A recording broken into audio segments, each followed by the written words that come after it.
Boa noite a todos, a todas.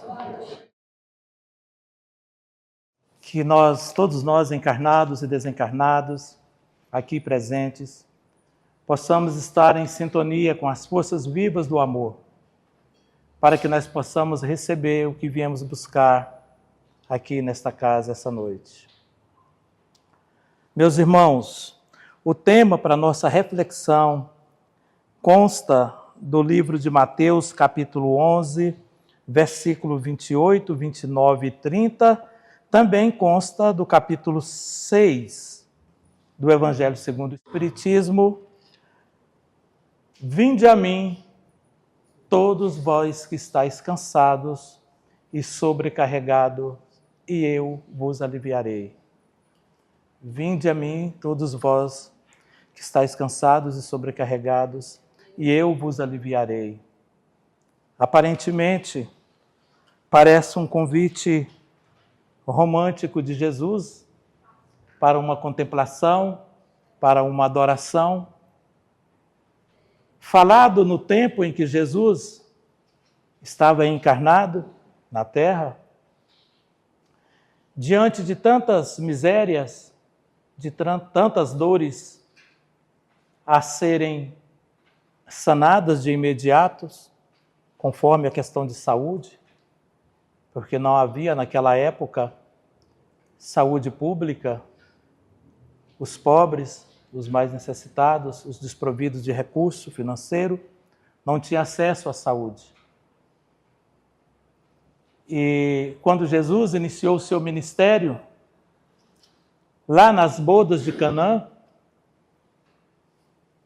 em um dado momento, ele convida 2 colaboradores da sua seara, que não fazia parte dos 12 discípulos. Ele chama Ismael e Simeão, não o Simeão de Samaria,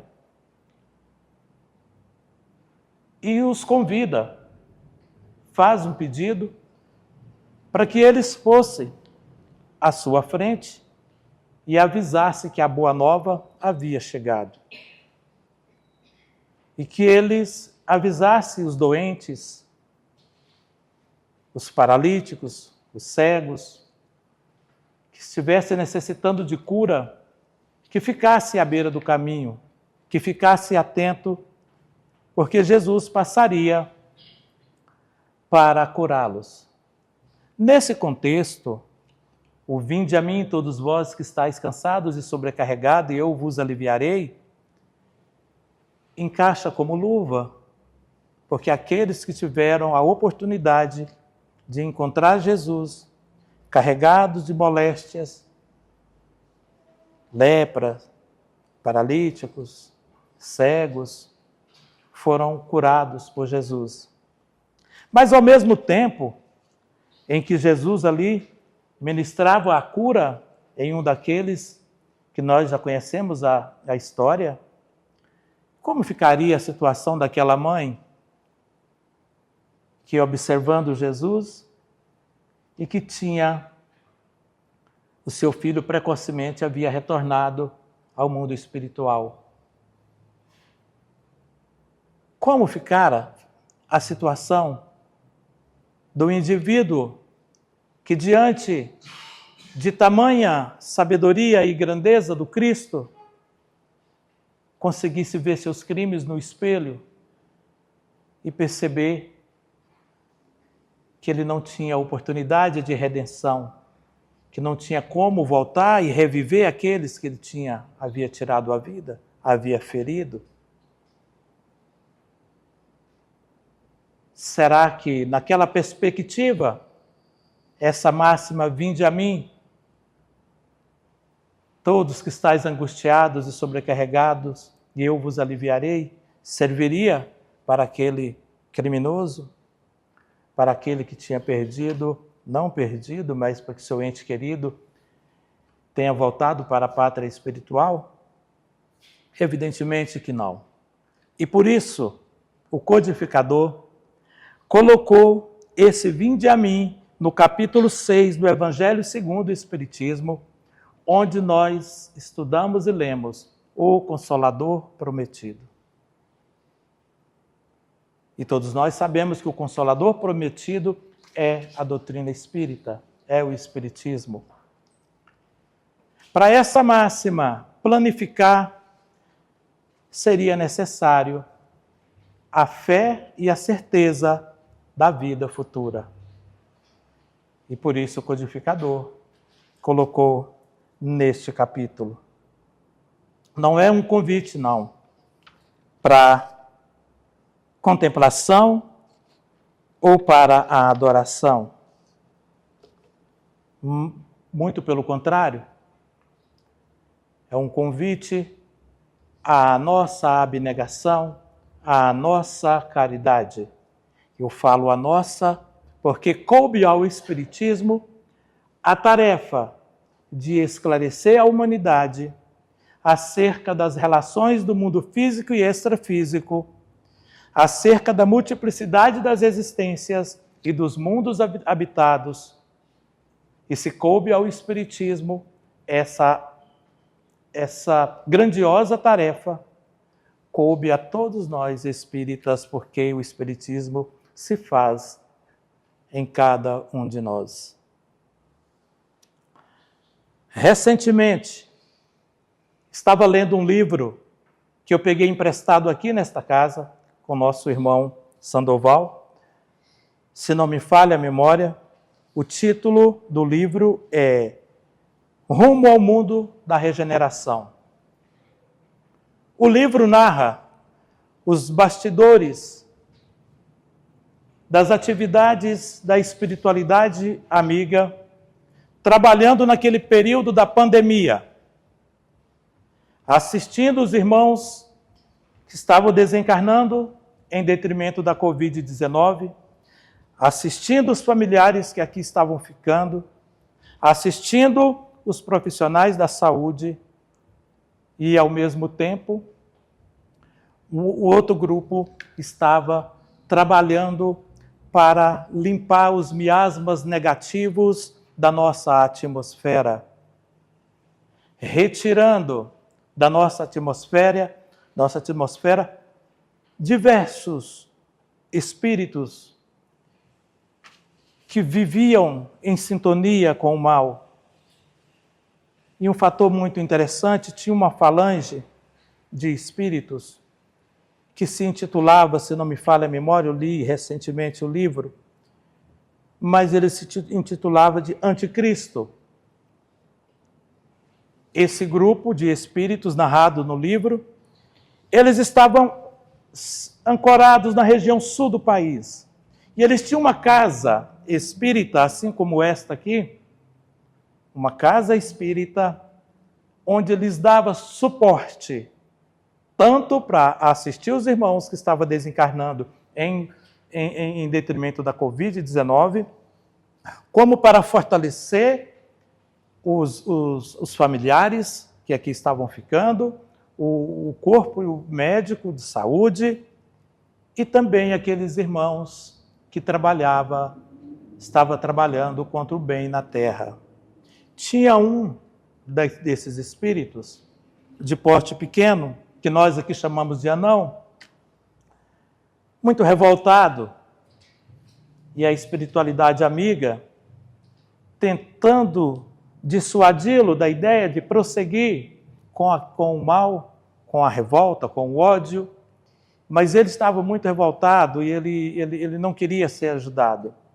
E através da casa espírita, eles leva aquele espírito em uma reunião mediúnica e tenta ajudá-lo. Ele e outros, mas eu vou destacar apenas esse pequeno. E num dado momento, meus irmãos, o mentor espiritual fala de Jesus para ele. Ele já estava revoltado. E quando falou em Jesus, se nós não soubéssemos o tamanho do amor do Cristo para com a humanidade, nós iríamos imaginar, é bem provável que Jesus fez alguma coisa de ruim para esse rapaz. Porque quando falou em Jesus, aí que ele ficou revoltado. Aí que ele se manifestou revolta. E ali nós podemos perceber que toda a sua revolta estava calcada no esclarecimento errôneo, o que nós hoje chamamos de desinformação, de fake news. Pois ele havia vivido em uma existência bem remota, com aquele porte bem pequeno, e a corte da época, para fazer a vontade dos ricaços da época, levava ele para ser o animador da corte, e ele era tratado como escravo.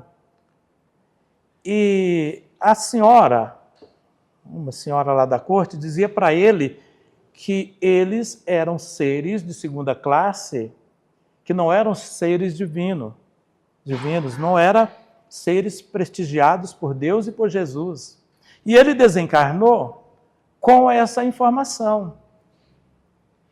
E ele encontrou um grupo de espíritos que trabalhava contra Jesus, e ele então aderiu àquele grupo, porque ele também era contra Jesus. Porque a informação que ele estava recebendo, que ele recebera, é de que ele era uma pessoa de terceira classe e que não era prestigiado por Deus e por Jesus. Nós estamos falando uma época, um tempo bem remoto, mas isso aconteceu, por exemplo, com os escravos, né? Os escravos não eram considerados pessoas divinas. Mas continuando, meus irmãos, aquele espírito foi ajudado através de uma reunião mediúnica.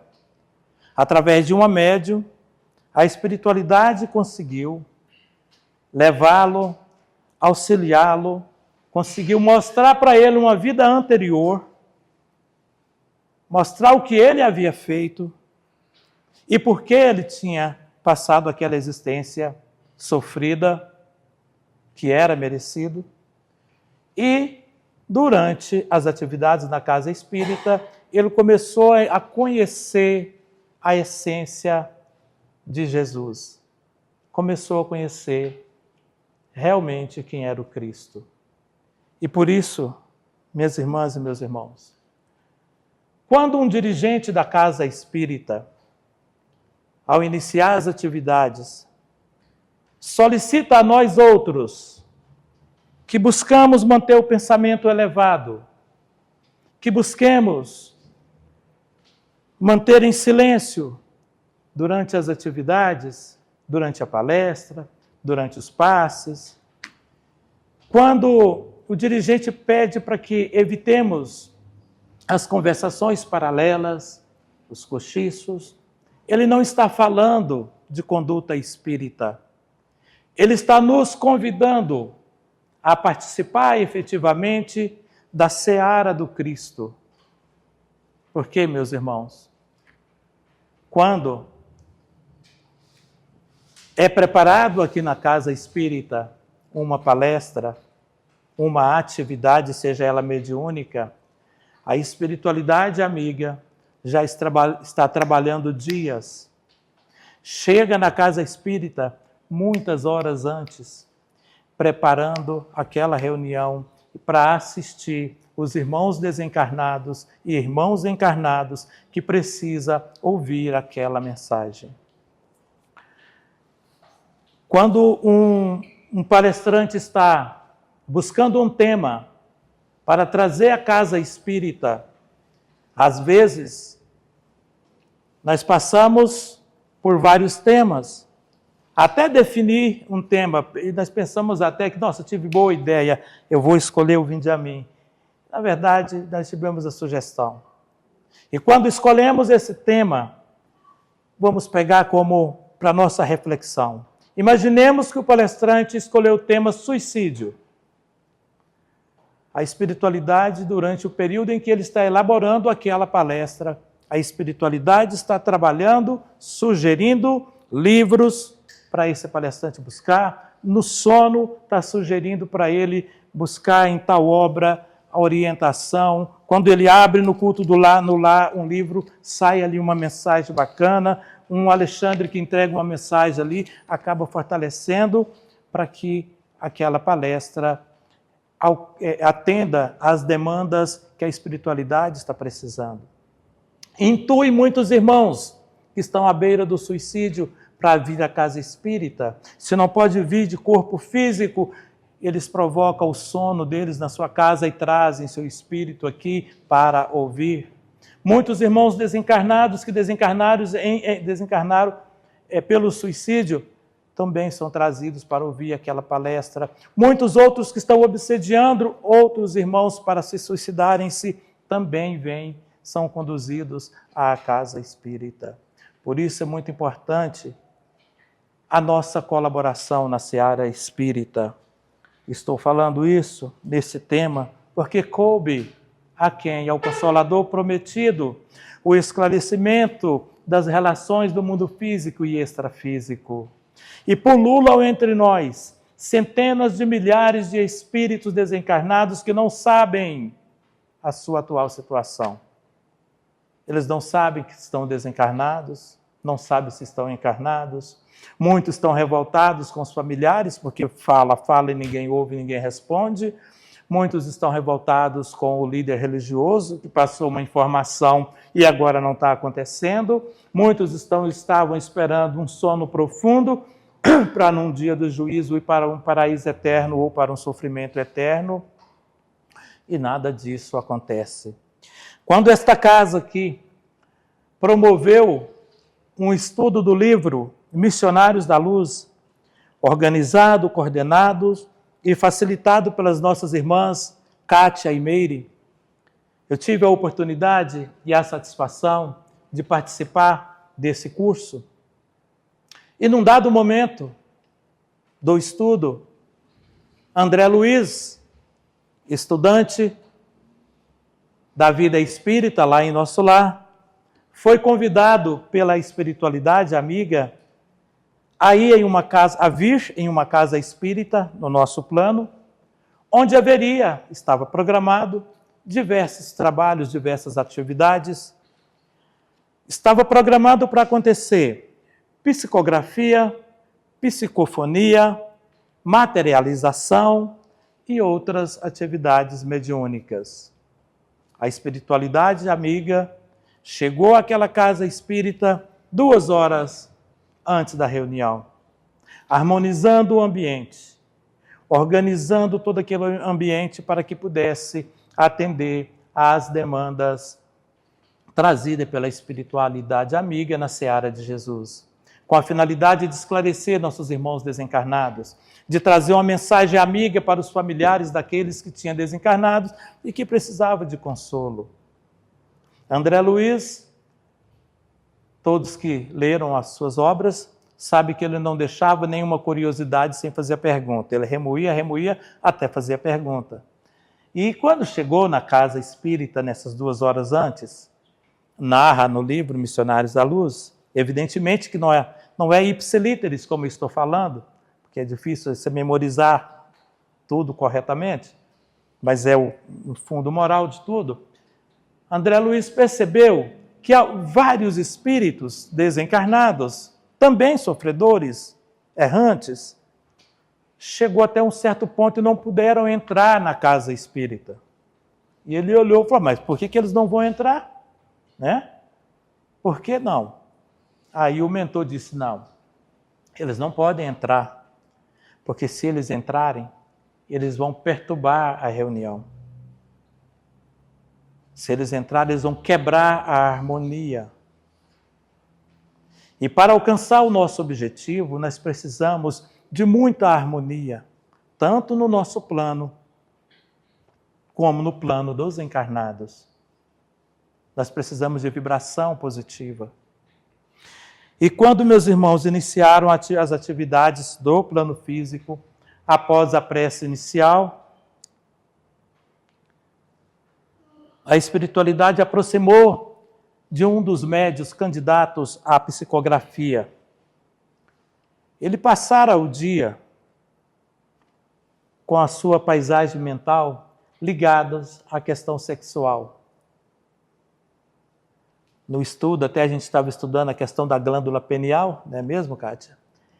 E ele estava com a sua paisagem mental ligada à questão sexual.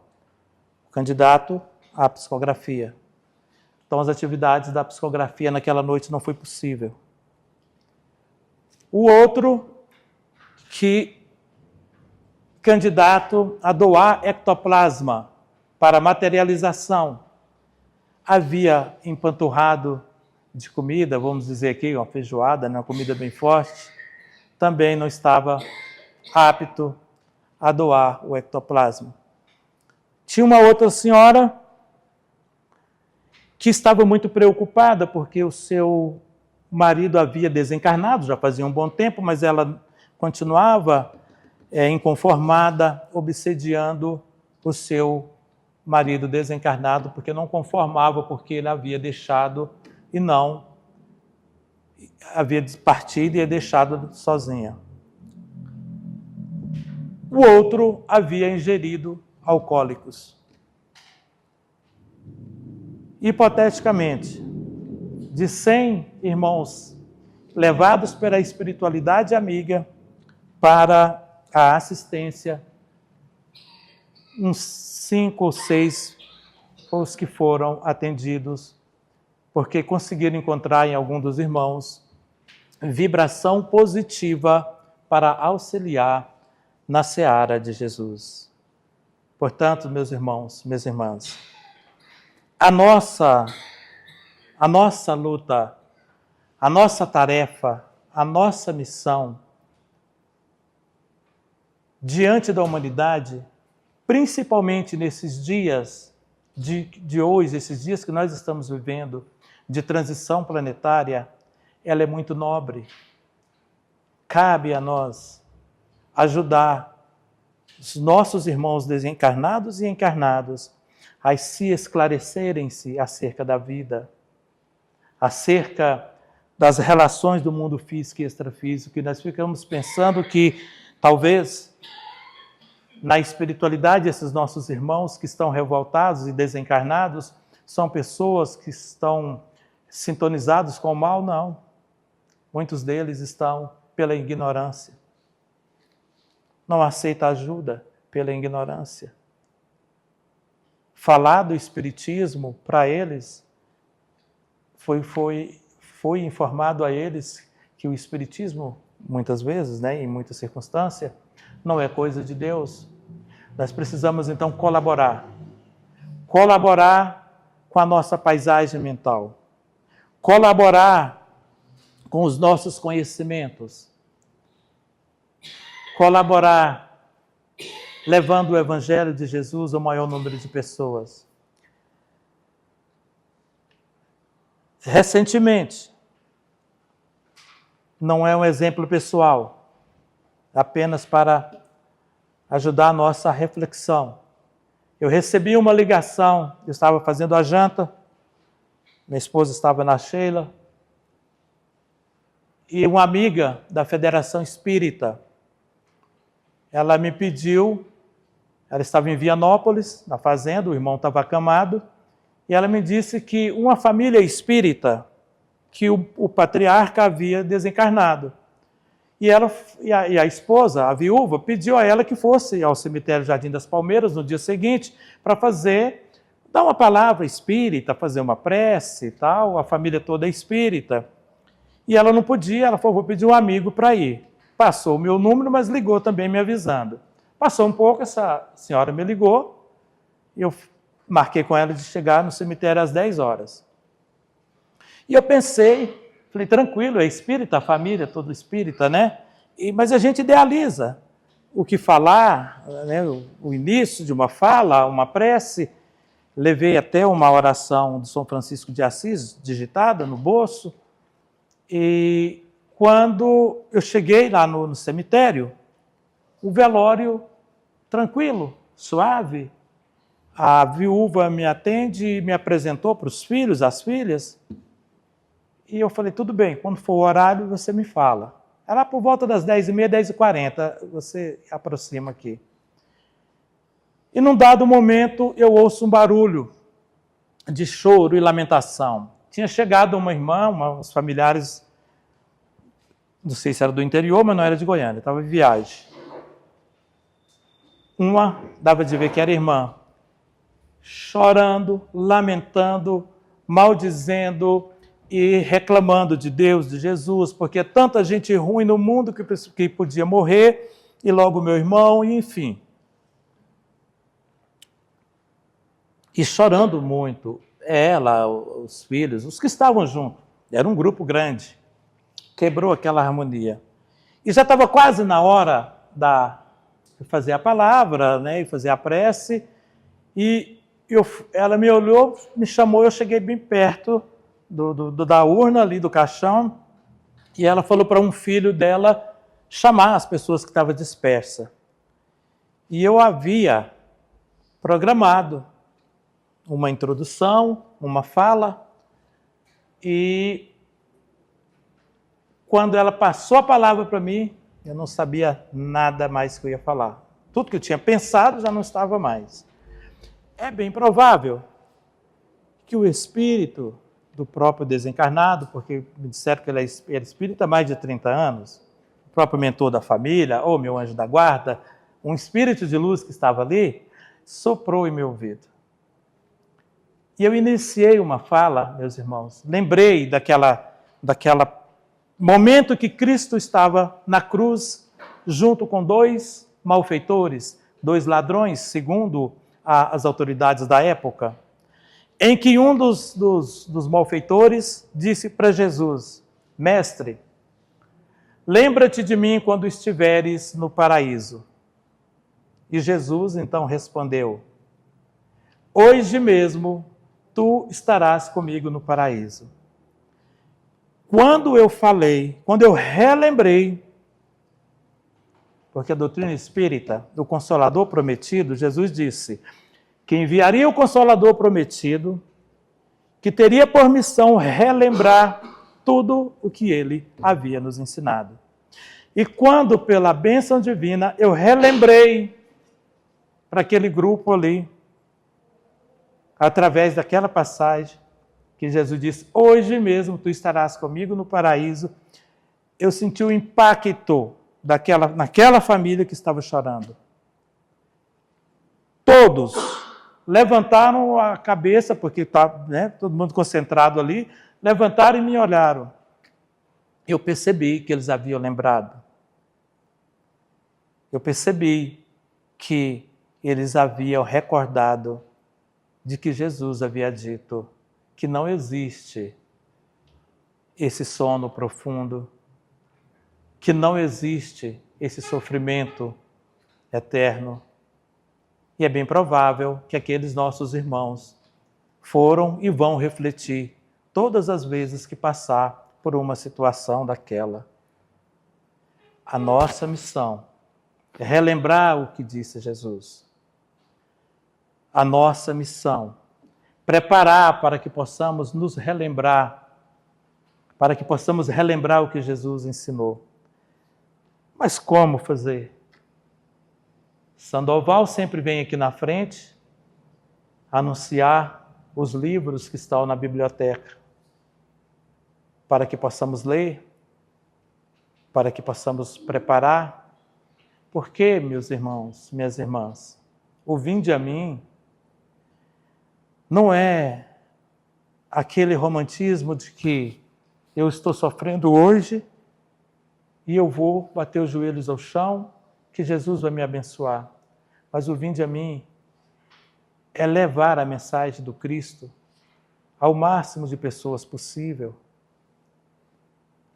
É uma vizinha que está frustrada com a vida, sabe lá por quê, talvez pela questão com o marido, ou porque está endividado e desempregado.